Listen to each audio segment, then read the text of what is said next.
it's a new market. A lot of regulations are not clear. Probably one of the very few players who plays by the books and wants to scale ethically, and wants to do the best for the user whilst doing it.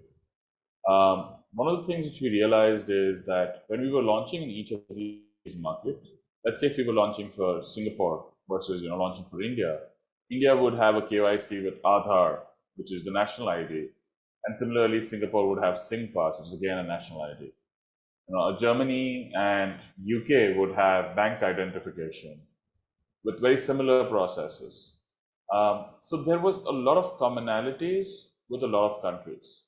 There were also things like video identification or phone verification, which again, in each country we were kind of building separate experiences, and that was additional effort, but also it was kind of completely different experiences in each country. There was no standardization, there was repetitive work, and there was a suboptimal experience to our user. So we started building a playbook to kind of make sure what is the broad framework around which each of these countries can work, right? So if there is a CDD, which is a customer due diligence, how does it work in Canada, which has requirements around it, versus how does it work with Singapore? And it would almost be similar, but just Canada would kind of ask more questions versus Singapore kind of asking for a few lesser questions because they have a better identity verification background check. We also kind of standardize, and we try to kind of say that, okay, how do we build a better user experience where we are able to hook the customer easily?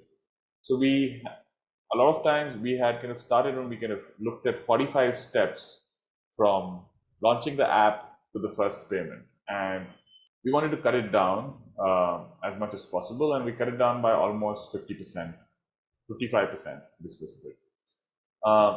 One of the things which we did was we made sure that the onboarding logged out page looks very similar to the logged in page. The user feels familiar with the app. There's a high intent activity, and then we kind of quickly get into video identification because it's pretty easy to kind of have a camera in front of you, and you just kind of do a video identification, and then you are invested into the app and the ecosystem. And then we allow you a few steps and then go into deeper requirements around KYC.